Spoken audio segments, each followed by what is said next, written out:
What's happening? This is Ken, the super cool Spartan here from Q the Woodshed. My brother Brian, the super mad Spartan, is playing producer behind the scenes right now. We have a special edition of Q the Woodshed for you guys here. This is our House Divided podcast special edition here. We have Thomas Guines and Jarrett Irons from the University of Michigan, former players. On the MSU side, we have my man Blair White and Ashton Henderson representing the Spartan Nation.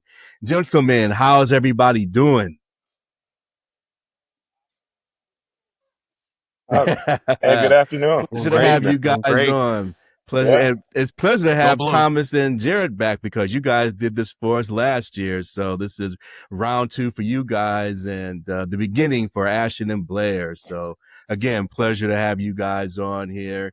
And in fairness, you know, I have both flags from both schools here in the background here. So let's get it popping, as they say. So I will start off with the Michigan State players here. So what makes this rivalry so unique, different? You know, you have in the world of college football, you have, you know, Alabama, Auburn, Georgia, Alabama. You have, you know, Oklahoma, Texas. Of course, you have Ohio State, Michigan. So from your guys' perspective, Blair and Ashton, what makes the Michigan State rivalry so unique, so popular, etc.? Go ahead, Ash. Yeah, I'll jump in. Well, first of all, thanks for having us. We're grateful to be here tonight. Blessed to be above ground to be here to talk about this unique and distinct rivalry. I will say, for me, as a transplant from Florida, all I knew growing up was Florida, Florida State, Florida, Miami. That was my upbringing. Shout out to the HBCUs as well, because my parents are both proud HBCU alums. So FAMU, BCU, that was my upbringing. And so coming to Michigan State, I knew I didn't know what I didn't know. But I tell you, the first time I went down and traveled to Ann Arbor, I knew quickly there was a heightened sense of a rivalry. And so it didn't take probably about 10 seconds as I ran on the field as a true freshman. In terms of seeing and being in that environment was quite unique. And so I will say it's been a huge I know focal point, not only as a player, but as an individual. I know Kirk Cousins said it best. He said, you either walk the streets or you walk the alleys when you win this game. And so that's something where we've been very fortunate on both sides to be a part of that, you know, in the winning column and lose some tough ones in this rivalry as well. So I think it means a lot, particularly for me growing up in Florida, but also coming to this great state, which we both and all of us love. It has a unique meaning. You're either green or you're blue. And that's something that didn't take much quickly for me to figure out. And I'm grateful that I was able to spend the 4 years that I did at Michigan State and grow brotherhood, friendship, and it's all love. Jarrett, who's on here now, we've built a unique bond and some other cool things that hopefully we could talk about later on this podcast, because life is much bigger than the X's and O's as we talk about, you know, moving forward. But I'll kick it to Blair, so he has more understanding of this being from this great state. Yeah. The complete opposite experience from Ashton. So I was born and raised in Saginaw, currently live in Saginaw. And you know how it is, house divided, right? It's either blue or green. And for me, it was always green. My mother and all her siblings went to Michigan State, but just the intense emotions surrounding the game from when you're young, and you know, you got these adults, these aunts, these uncles, these grandparents, parents that are, you know, beside themselves because of a football game that really doesn't affect their lives at all, right? It doesn't. So I like what Ashton said about how it's much bigger than just the X's and O's, but you're ingrained in it, and you most people will find themselves on one side or another. So, All right, Jarrett, what's your insight? It's interesting. Kind of like Ashton growing up down south. I grew up in north of Houston and the Woodlands, and didn't really know much about the rivalry until I got recruited, and then quickly understood what it meant to play in this game. After my first time playing in it, and how intense it was.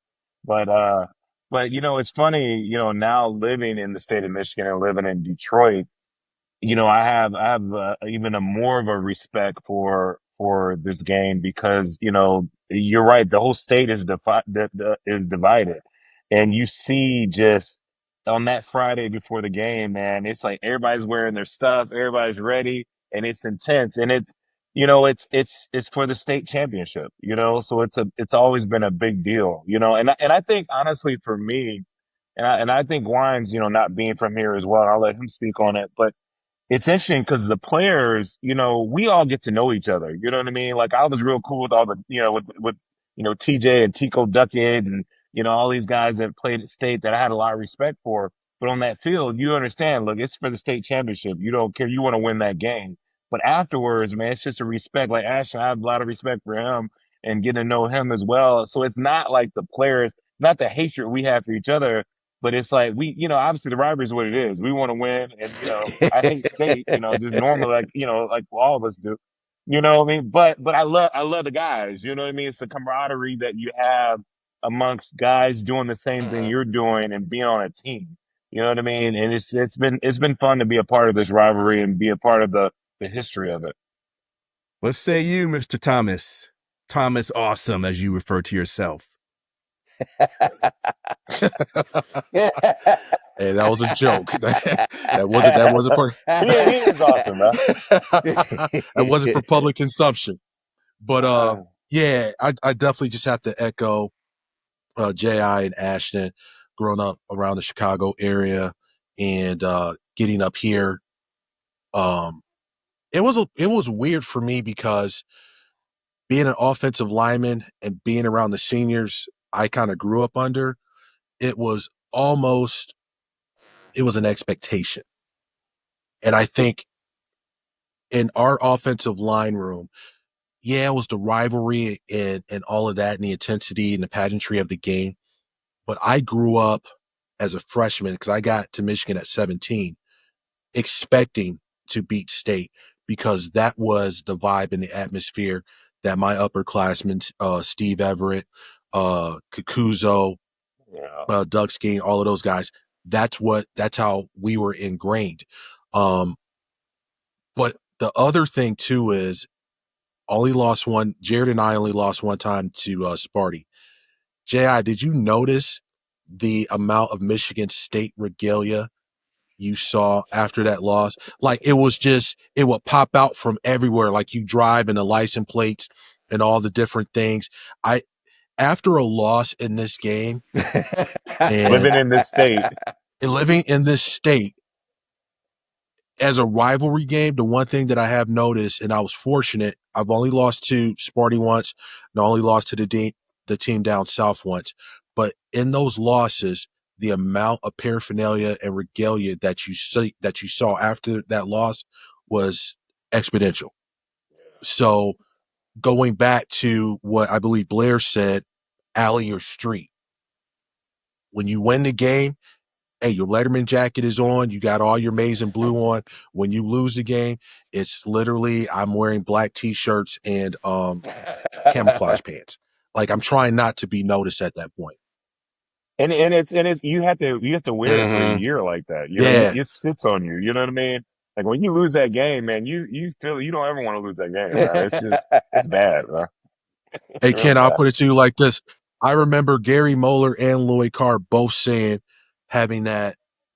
Can we use some choice expletives on the show? Please do. It's like having that shit taste in your mouth. It's Yeah, like yeah. it's like you're literally eating a shit sandwich for a year until you have the not so much to clean it out, but until you have the opportunity to redeem yourself. Because again, it nothing's guaranteed in this game, right? So that 1 year, it was just like, damn, it literally was that gray cloud hanging over your head. Hey, let me just add this, man. With it being the state rivalry and all that, but that game is so physical, man. Like after that game, you played in a game. Cause I mean, state, I don't care what the record is. I don't care what our record is. Everybody is going out in that game and they're giving their all and it's intense, man. Like what that feeling is like after, you played in the state game, like the day after, like you feel it. Especially y'all had that horrible turf, man. I used to hate that. Oh man, I remember that turf too. I think I remember that during my time at MSU as a I was at MSU in the '90s, from the early to mid '90s. So I remember that Astro turf. I think it was back in the day. Horrible. Hey, I'm gonna tell you what I hated most though, going up to East Lansing. Why y'all put y'all fans so close to the bench? That's intentional. What'd you say, Blair? We did that on purpose. Gotta make y'all uncomfortable. Hey, y'all definitely did it because it was like, and that was the time we lost, was up there. So, oh my God, man, you heard everything. You were called everything but a child of God, and your mom too. It's not as close as Iowa, but it's close, but not what pennies get on you. Hey, well, look, at least y'all don't have a pink locker room like Iowa. So let me ask this question, guys. Oh, go ahead. And for those that don't go ahead, Tom. Okay, no problem. Yeah. Hey, I was just gonna say, hey, for those that don't know, reference the pink locker room reference, and I know Blair and Ashton have played there as well. Coach Fry was a psychology major, so his deal was what he thought by painting the visitors' locker room a passive color, i.e. pink, it made that team have less ferocity upon going out to the field. It was supposed to make you less aggressive. It's a tactic that's used in mental health hospitals and state penitentiaries when you have people in crisis, so to speak. It's supposed to be having more calming effects. So that was the pink locker room. We whipped that tail every time. Yeah. I mean, it didn't work. It didn't work. It didn't work. Hey, Blair, how'd you guys do up against Iowa? Oh, that's a good question. We probably lost more than we won. I don't remember. Sorry about bringing that up, bro. I got sophomore year for that pink color, Yeah. Our sophomore year. And look, it's not pink, it's really Pepto-Bismol color. Yeah. But this is a good segue for the next question that I have, and I'll start with you, Blair. What is your most memorable Michigan State game during your playing time? What's your most memorable game? Well, I'm really only remembered for one play, and for other folks, I'm not remembered at all. Thanks a lot, Ken. But no worries. We played at Michigan. I don't remember what year it was. Ash, I could probably tell you. 2008, I think it was. 2008. And I personally, I mean, you guys remember the feeling when you would. It's one thing to run out at home and touch the Go Blue sign, or at Spartan Stadium when you run out to Thunderstruck or whatever it may be and hear all the fans. But I personally love playing on the road, and that was because it was you and your dogs versus everybody. Yeah. Right? That's what it felt like, and so you were like going to war, right? And we played at Michigan in 2008, and we ended up winning the game. And it was kind of like my personal breakout game, so it was a little bit more emotional for me. But that was, I think, the first Mark D'Antonio team to. That was the first team that I think beat Michigan to flip the series. But so that was pretty special. I still get shit from my aunt and uncle who were sitting. I scored on a slant in the first quarter, and I get shit from them for hugging Sparty as I made my way to the end. Who hugs the mascot? I remember that game. Yeah, I remember that game because I think that was D'Antonio's second year coaching. Because I remember his first year, which was Lloyd Carr's last year. We played Michigan tough, and I know that Michigan won the game, and I think that was the famous comment that Mike Hart made, I think it was, about the little brother. So I think, of course, D'Antonio took that really to heart. So I remember that game in 2008. So yeah. Which, by the way, I had the pleasure and opportunity to play with Mike Hart in Indianapolis for maybe it was just a few months, 6 months or something. But brilliant dude. I'm sure Thomas and Jarrett, you guys know him, but Oh yeah, very well. Yeah, very well. yeah. Yeah, I mean, but it's interesting about that comment, man. I mean, I could imagine how you guys as state, guys felt about that. I mean, that was a tough comment he made. I mean, yeah, I could imagine. Hey, but still, to your point though, it was a galvanizing statement for Sparty, and Yeah. literally it kind of backfired for us, as Mhm. Blair stated, as far as them being able to um flip the series. It became a rallying point, a rallying cry, if you will. So, I'm a huge proponent of not giving teams locker room fodder, if you will. You know, go out and play, and I'm all for the tongue in cheek and the having fun part, but keep it respectful across the board, because even if you are a senior and you're on your way out and you went out with a dub, don't set your boys up coming after you to make it even tougher, in And my opinion. it's so true. Yeah, because Sorry, go ahead, Jarrett. no, you're right. Because I mean, look, especially that game, you don't need Yeah, any extra oomph for that game. Like right. if you can't get it for that game, then you shouldn't be at either school. Because everyone knows what that state championship means. So you don't need to add extra fire to it, man. I mean, everybody's always gonna be hyped for that game and knows what it means. And so, yeah, I'll be honest with you. I laughed when he said it, but I was like, man, that's tough, man. Because D'Antonio is such a great coach. He's Right. such a great coach. He's a great motivator. I mean, he's like that's how Lloyd was. Like Lloyd would take stuff like that and just ingrain it in us, and anything that anyone would say, man. So I know D'Antonio was a great coach. So I have a lot of respect for him and the run that he put together. Yeah, Yeah, definitely. I think that comment changed the trajectory of everything in terms I if you agree. would say Mhm. who, what was a memorable game from you, and obviously you always count the wins. They all count one, as Coach D would always say. And there's a lot of things that we find ourselves, and for me, and I want to speak for Blair, even present day, using D'Antonio'isms and a lot of things that he taught us. And so it just becomes a part of your vernacular. And so when they all count one, you think about the times of which, for me, it would be that game. I started that game. I dropped 2 picks in that game.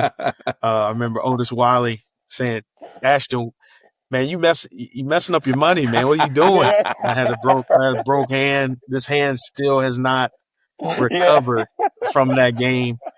Adrian Arrington, Mario Manningham. I mean, Chad Henne. It was Jake Long. It Yeah. was those moments going against those guys. We were right there and we lost the last 14 seconds. That's the one you don't forget, but it helped fuel kind of what Coach D put together in terms of the Oh countdown clock yeah. and knowing that we're thinking about Michigan all the time. Mhm. So that was something that was really cool to help us use his reverse psychology and use that to our advantage to let us know that we were ready to compete with anybody. But that game was a different level of dopamine. That's one we had to Yeah. get. So D'Antonio was a mastermind, man. It's funny, like watching. He reminds me so much of Lloyd, man. Lloyd was like Yeah. that as well. You What's know what I mean? And just how they know how to motivate and push certain buttons, man, just to just fire you up, man. D'Antonio seemed like he was very intense like that. But the other thing and interesting that Ashton had said that, because I didn't know anything about the countdown clock. I know they have a countdown clock in Columbus for us. Jared, I don't. Did we have one for them for Faro State? But oh, So say we did. Yeah. so I say that to say it only goes to show the importance of these games. That within, back during our tenure was what, a 12-game season. And out of those 12 games, you literally went out and got a clock and set it up for a whole year's time span to count down to show the importance. Granted, every game's an important game, but this is the game that we put emphasis on. In our full team meeting room, we had win your red games, win your green games. Obviously, our green game was Sparty and Notre Dame, and red being the team down south. I love college football because of that, because of the rivalry. Every game's an important game, but when you have the opportunity to go out, and as Blair said, I didn't have that as much going to East Lansing, but going down to the shoe, where that level of hate for us was palpable, it made you rally even deeper with the guys that you're playing with. And we use sport and war as a metaphor far too often because they're not the same, but it's the only thing I think most people can kind of make that connection with. When we're standing in the middle of the O, running out through their senior day, and all we were doing was playing for pride at that point, and they're playing for the Big Ten title and the championship. To Blair's point, I don't know what he felt when he came to Ann Arbor, but I know that when I was in Columbus, I felt literal hate from an entire state.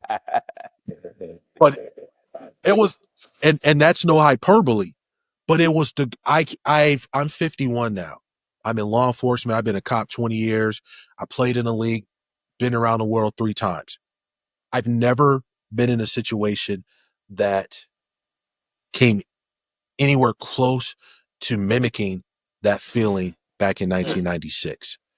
So coming full circle, it's the importance of these games. I don't care if it's us and Sparty, us and the team down south, whatever school that you go to and you have that rivalry game, it means something. Why? I'm 51 years old and I'm still talking about when I lost to Sparty and East Lansing and how that felt. That year, that shit sandwich, it sticks with you.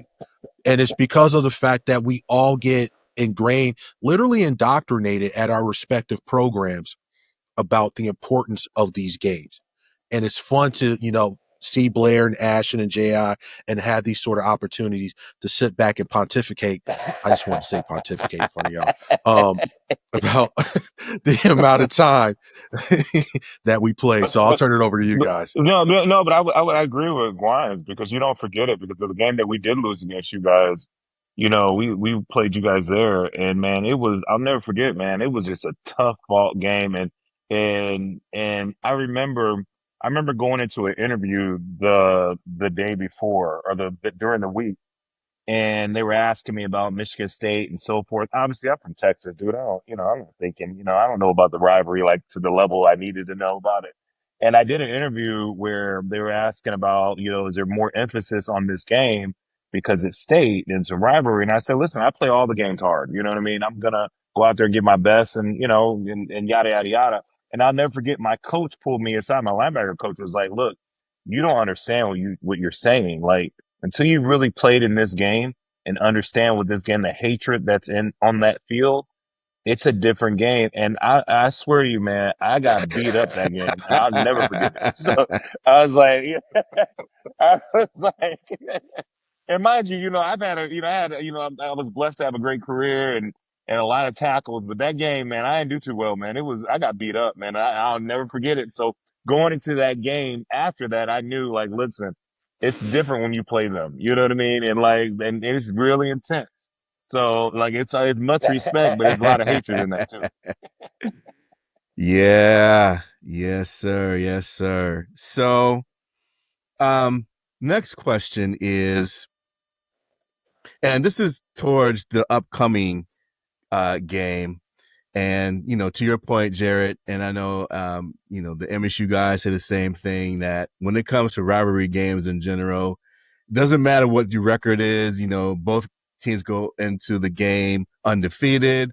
Both teams could go into the game winless.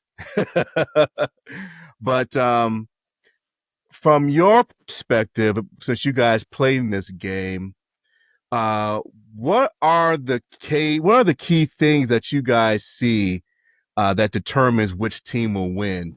I guess more maybe it's from an X's and O's perspective, or just if it's just will, what do you guys usually, see what determines, the key things that either team will win?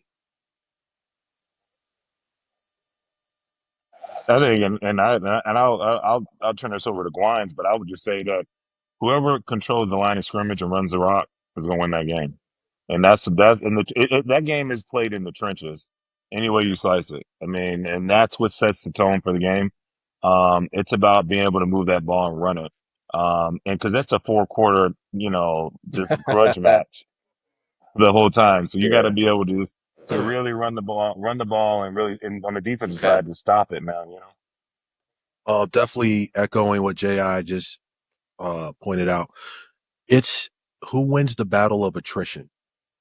And as a offensive lineman, if we're doing our job halfway through the third quarter, and I see that defensive end or that defensive tackle starting to look up at the clock, I got you. It's because it's body blow after body blow. We tenderizing ribs. I'm over here hitting you with these good liver shots, right? And when I continue, I got to put the soup bones on you, right? And so once I start tenderizing that midsection, it opens you up for those quick jabs and them hooks. Okay. But it doesn't matter, man. It's like it doesn't matter about your record. It doesn't matter what players you have, man. Like that game's intense, man, and it has nothing to do with talent. And I'll echo what one of our good friends Ed Davies always says, man. In that game, always something janky is going to go down in that Michigan State game, and it's always something's going to happen real iffy in that game. So don't let it come up to be, with the refs or anything like that. Something janky is always going to happen in that game. So you got to be able to weather. You got to be able to weather that and Uh-huh. and stay in the game. So on you, Ashton, what's your thoughts? Yeah, I couldn't say it better. I mean, I don't know the actual stat line, but it is nothing but truth when you think about the team that runs the ball the most effective, line of scrimmage, control the A gap, B gap, all those pieces, C gap, integrity, eye control, discipline, alignment, assignment, technique, all the fundamentals win that game.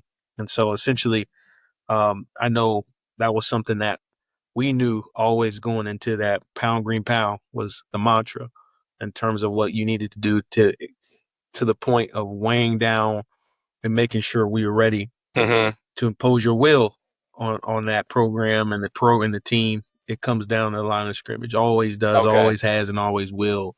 That's what this game means. It's not a finesse game. This isn't 5 wide. You got a pulling guard coming at you as a DB. You got to right arm it, as they would tell you. And so turn it back inside, because it's tough. I'd also add this: if it's ever one of those late afternoon games that's going to end up being dark, and we're playing at State, it's some janky stuff that's about to go down. I'm telling you, every time. Oh, you know it.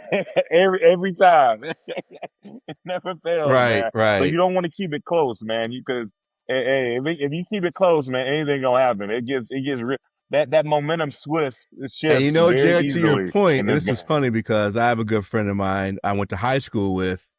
He's a little older than me. He went to Michigan, and we do this. So for the Michigan State game, of course, you guys are not familiar with it. The Black alumni groups from both organizations, the Detroit chapter, but do the urban I go to tailgate. that. Do the urban tailgate. I'll go to that one. Yeah, do the urban tailgate event. I love that. I love that. And he's one of the Black alumni on the UM side that plans it. So he always talks about in I think it was 2001 when Michigan State beat Michigan. I think the clock ran out. He always talks about Spartan Bob. And that game was like a 3:30 game in the end of that night. So the Spartan Bob with the clock. So yeah. I'm telling you, man, if it starts in the afternoon, it ends at night, and then we're playing there, it's some janky stuff that's about to happen. I'm telling you. Right. You better not keep And it you know close. what's I tell you funny that. is in this new age of college football, I think the last maybe 3 matchups for Michigan State have all been like true night games, like 7:30, 8 o'clock games.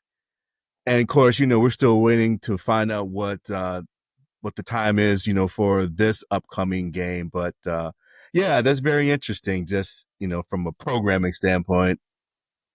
Make it noon. Let's just play it. Let's play at noon like we normally do. Let's play at noon. Right. I'm fine with that, dude. I don't like when it gets 3:30 or 7:30. Those games, man, it Right. gets real. Right. It gets real janky, man. It's those It gets real janky, it's man. those Big Ten media contracts that are above everybody's pay grade It's those here. Big Ten So media contracts that are above everybody's pay grade here. but So yes. It was Right. one linear You got network. that right, Ash. You got that right. So what do you guys think, just kind of based on what you guys were just talking about? What do you think will determine this year's victor for the Paul Bunyan Trophy for this upcoming game here? Both teams, of course, will have, losses going into the game. No one's coming in undefeated. So what will you think be the deciding factors for who wins the Paul Bunyan Trophy this year? I'll start with you, Ashton. Yeah, I think we talked about it, right? And socialize this to the highest degree. The team that runs the ball and controls the line of scrimmage is going to win the game. That's just how it normally is gone. And history has a funny way of repeating itself. And so I think too, it's a level of that aspect, but also the mindset of how you approach the week. Our coach would always say, especially Coach D, of how you prepare. You just don't prepare on Saturdays. You don't roll your head out there. Who has the most intense practice? Who's more locked in? Who's doing the little things? Are you going to study hall? Are you doing the things that lead up to the game the right way? Because those are the things that come back to get you in your preparation. Okay. And so Russell Wilson said it best: separations in the preparation. And so not just how you prepare for the game, who's watching film, who knows tendencies, what's the edge, what's the special team element, what are we coming in with? And we don't have anything to lose. And that's the mentality you have to come in, and that will kind of dictate the outcome, in my opinion, based on how you show up, not just Saturday, but throughout the week is going to dictate who gets the W at the end of the day. Okay. All right. Or evening. Oh, it was early. Oh, it was early. Say No, I would say I echo everything Ashton's saying. I think he's totally right. But I think on our end, you know, at the end of the day, man, we're playing with a freshman quarterback too. And this is his first game playing against Michigan State, so it's understanding how to curve. And he's from Michigan, so he understands what the rivalry is. But there's gonna be a lot of excitement. You know what I mean, from him, and how do we put him in positions to be successful and not overexert and feel like he's got to win the game, right. and kind of tailor it to where, listen, you're going to be feeling a different emotion in this game than he's probably felt in any of the games he's played because of just what this game means and also growing up in the state of Michigan. So I think for us, figuring out, one, to put him in positions to succeed, but also understanding, we got to run that rock, man, and the line has got to play their best game, and that's what it boils down to. Mm-hmm. Okay. All right. We love talking to former players because you guys provide so much insight and knowledge about these games, because as fans, all we do, we just watch the end product. And, as fans, we talk our usual rivalry stuff, and we go back and forth and spit verbal jabs and go green, go blue, and all that stuff. But it's good to get this insight from you guys, because you guys played the game, you guys played in the game. So it's very educational, I would say, to hear how intense these games are, from a player's perspective. So we definitely thank you guys for giving us that insight here. So I'm going to get you guys out of here on this. Here on Cue the Woodshed, we do what's called a fun football fact. We try to educate, our listeners and those who may not know much about Michigan State football, just on some things about the football program itself here, key things, about MSU football. But I have a question here in honor of the rivalry game here. So it's a multiple choice question. There's 3 answers. There we You go. guys just pick the best one you think will answer the question. As they say when you back in school, when in doubt, choose C. So if you guys get stumped, just choose C. So the question is, what year did MSU and Michigan play to a tie in football? What year did MSU and Michigan play to a tie in football? Is it A, 1908, B, 1922, or C, 1973? 73.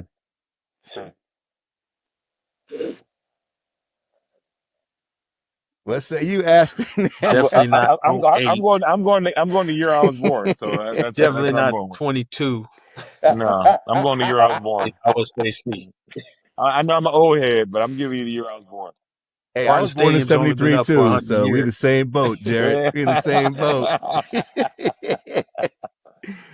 What you say, Ashton? What you C got? for me as well. C for me. Process of elimination and understanding the history of our stadium and who we are. Well, unfortunately, both are wrong. The answer is 1908. What? Really? It was 1908. Dude, I Yes. didn't Are think you that. talking about Michigan Agricultural College or Michigan Yes, State? this was back. Yeah, this was when they were. I think they were MAC back Wow. then.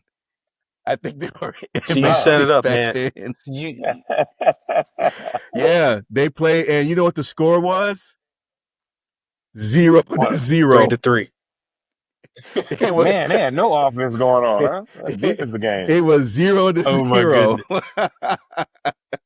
My wife is going to be upset because she's an illustrious member of Alpha Kappa Alpha Sorority Incorporated. So that should have just led me to 1908. Yeah, So I'll exactly. ask for That's forgiveness a good point.